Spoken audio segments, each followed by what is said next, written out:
عمران خان صاحب جو کرکٹر ہیں ان کو دی گئی تھی۔ یہ سابق وزیر اعظم عمران خان صاحب کہہ رہے ہیں کہ میری ذاتی گھڑی ہے، میں اس کو بیچوں یا کچھ بھی کروں۔ خان صاحب یہ آپ کی، جیسا کہ میں نے کہا کہ یہ ذاتی آپ کی گھڑی نہیں، یہ ملکیت پاکستان کی ہے، یہ ملکیت توشہ خانہ میں رکھی جانی تھی، لیکن وہاں سے آپ نے پرچیز کی، پرچیز بھی آپ نے کی بقول آپ کے کہ آپ نے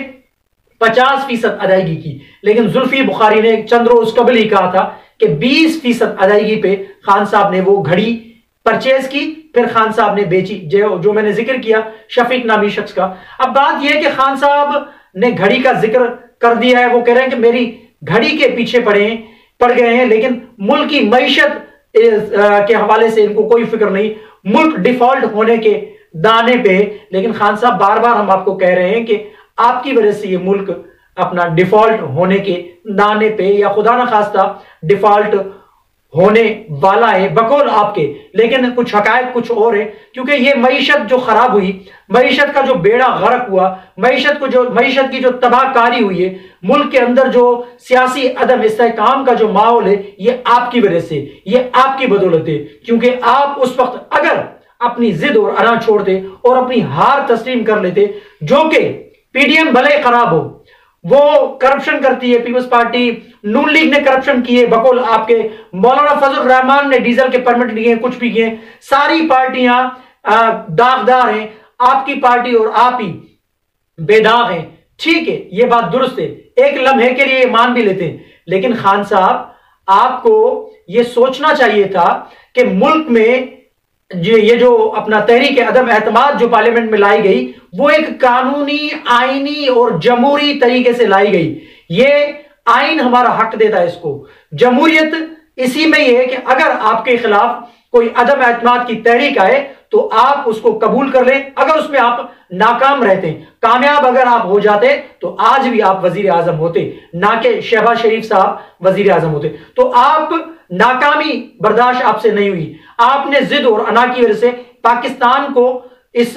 دلدل میں دھکیلا ہے۔ پاکستان کے اندر سیاسی عدم استحکام جو پیدا ہوا ہے وہ آپ کی بدولت ہے، اور پاکستان کے اندر جو معاشی بگڑی صورتحال ہے اس کے بھی ذمہ دار آپ ہیں، کیونکہ آپ نے آئی ایم ایف کے ساتھ جو معاہدے کیے تھے ان کو آپ نے پایہ تکمیل تک نہیں پہنچایا، آپ نے وعدہ خلافی کر کے ملک کو ایک انارکی میں دھکیلا، ملک کی معیشت کو آپ نے دلدل میں دھکیل دیا، اور ملک کے اندر سیاسی عدم استحکام کو آپ نے پروان چڑھایا، نہ کہ آپ نے ملک کے اندر استحکام لانے کی کوشش کی۔ آج بھی آپ چاہ رہے ہیں کہ فوج مداخلت کرے، جیسا کہ آپ نے نئے آرمی چیف اپنا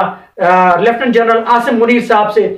ریکویسٹ کی ہے کہ آپ کردار ادا کریں، آپ ملک کو بچائیں، ملک کی معیشت کے حوالے سے آپ کردار ادا کریں۔ ان کا کوئی کردار ادا کرنے کا یعنی نہ ارادہ ہے، اور نہ ہی ان کو پاکستان کا آئین حق دیتا ہے۔ انہوں نے صاف صاف انکار کر دیا ہے کہ ہم ملک کی سیاست میں مداخلت نہیں کریں گے۔ تو خان صاحب آپ بار بار پھر فوج کو دعوت دے رہے ہیں کہ فوج مداخلت کرے سیاسی معاملات کے اندر۔ تو یہ جو گھڑی خان صاحب جو آپ کہہ رہے ہیں کہ گھڑی آپ کی ذاتی ملکیت تھی، تو خان صاحب بڑی معذرت کے ساتھ یہ گھڑی آپ کی ذاتی ملکیت نہیں تھی، یہ گھڑی پاکستان کی عوام کی، پاکستان کی ریاست کی ایک امانت تھی، اور ریاست کو یہ تحفے میں ملا تھا، کیونکہ آپ اس وقت پاکستان کے پرائم منسٹر تھے، پاکستان کے وزیر اعظم تھے۔ اس وجہ سے آپ کو محمد بن سلمان سعودی ولی عہد نے آپ کو یہ تحفے کے طور پہ گھڑی دی، آپ کو یہ توشہ خانہ میں رکھنا دی، لیکن آپ نے وہاں سے خرید کر اور کوڑیوں کے داموں آپ نے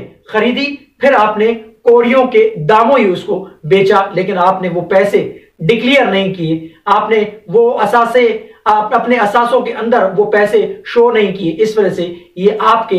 اوپر کیس بن رہا ہے توشہ خانہ کا۔ تو آپ کو چاہیے تھا کہ یہ گھڑی آپ رکھتے، لیکن آپ نے گھڑی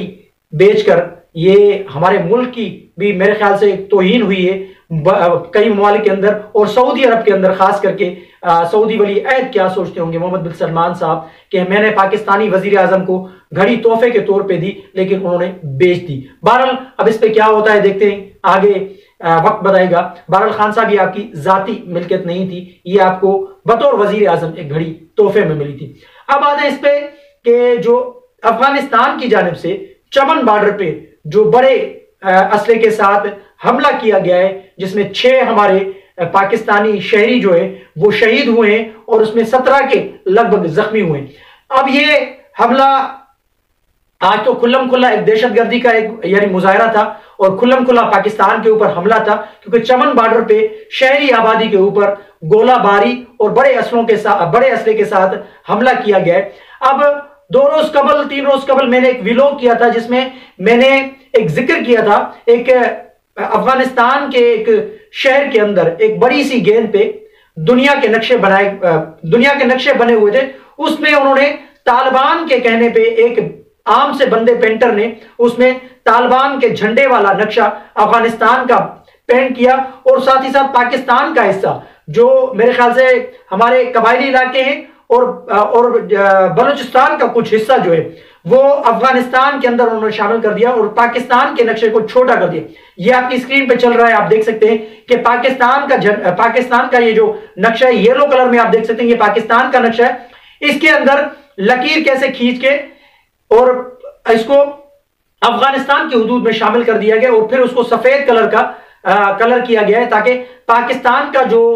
میپ ہے وہ چھوٹا دکھ سکے۔ تو میرے خیال سے پاکستانی گورنمنٹ کو، ریاست پاکستان کو اور ہماری فوج کو اس پہ غور کرنا چاہیے۔ یہ جو حملہ ہوا ہے یہ پاکستان کے اوپر حملہ ہے، اس میں کوئی شک و شبہ نہیں ہے، اس کے پیچھے کئی سارا کھیل ہو سکتا ہے۔ اور ساتھ ہی ساتھ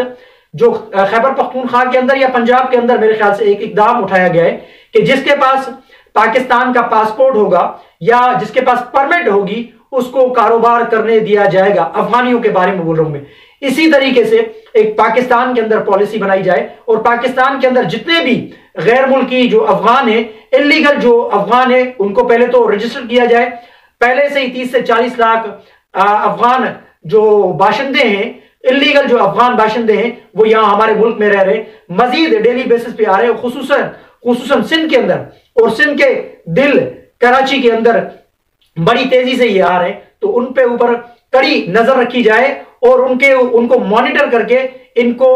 پکڑ کے پہلے تو جو انلیگل ہیں ان کو پکڑ کے واپس بھیجا جائے اور جو لوگ یہاں پر رجسٹرڈ ہیں ان کے پاس بھی پرمٹ ہونی چاہیے کاروبار کے حوالے سے، ورنہ یہ ہمارے لیے ایک ناسور بن جائیں گے۔ آنے والے وقت میں مزید یہ پاکستان کے لیے مشکلات کا باعث بن سکتے ہیں اگر ہم نے آج آنکھیں نہیں کھولی۔ اور یہ جو پاکستان کا نقشہ جو میں آپ کو بار بار بتا رہا ہوں کہ یہ جو یلو کلر کا پاکستان کا نقشہ انہوں نے افغانستان کے اندر اس قسم کی حرکت، تو یہ ظاہر سی بات ہے یہ افغان طالبان کو اعتماد میں لیے بغیر یہ ہو ہی نہیں سکتا۔ کسی ملک کے اندر کسی ملک کا نقشہ جو ہے آپ کا پڑوسی ملک کو اس کے نقشے کو آپ چھوٹا کر کے پیش کریں تو اس کے پیچھے بہت بڑی ایک گھنونی سازش ہو سکتی ہے۔ تو حکومت وقت سے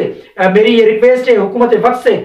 میری یہ التجا ہے کہ اس معاملے پہ زور دیا جائے اور اس پہ آنکھیں کھولیں، ایسا نہ ہو کل کو دیر ہو جائے اور وہاں سے کوئی اندرونی ایک یعنی سازش گھڑ کے اور پاکستان کے اوپر ایک بہت بڑا حملہ کیا جائے۔ تو وقت سے پہلے اگر ہم نے آنکھیں نہیں کھولی تو مزید ہم نقصان میں جائیں گے۔ افغانستان کے معاملے پہ سنجیدہ ہونا پڑے گا، حکومت کو سنجیدہ ہونا پڑے گا اور فوج کو بھی سنجیدہ ہونا پڑے گا، کیونکہ افغانستان کی جانب سے یہ جو حملہ ہوا ہے یہ سیدھا ریاست پاکستان کے اوپر حملہ ہے، یہ ملک کی سالمیت کے اوپر حملہ ہے۔ تو اس کو بالکل ہلکا نہیں لینا چاہیے، اس کو بڑی سنجیدگی کے ساتھ لینا چاہیے اور اس پہ غور و فکر کرنے کے بعد ایک سخت قسم کا ایکشن لیا جائے تاکہ آنے والے دور میں پاکستان کے لیے مزید مشکلات پیدا نہ ہوں۔ تو آپ کے سامنے میں نے یہ ساری چیزیں رکھی ہیں، کمنٹ سیکشن میں اپنی رائے کا اظہار ضرور کیجیے گا۔ تب تک کے لیے اللہ حافظ۔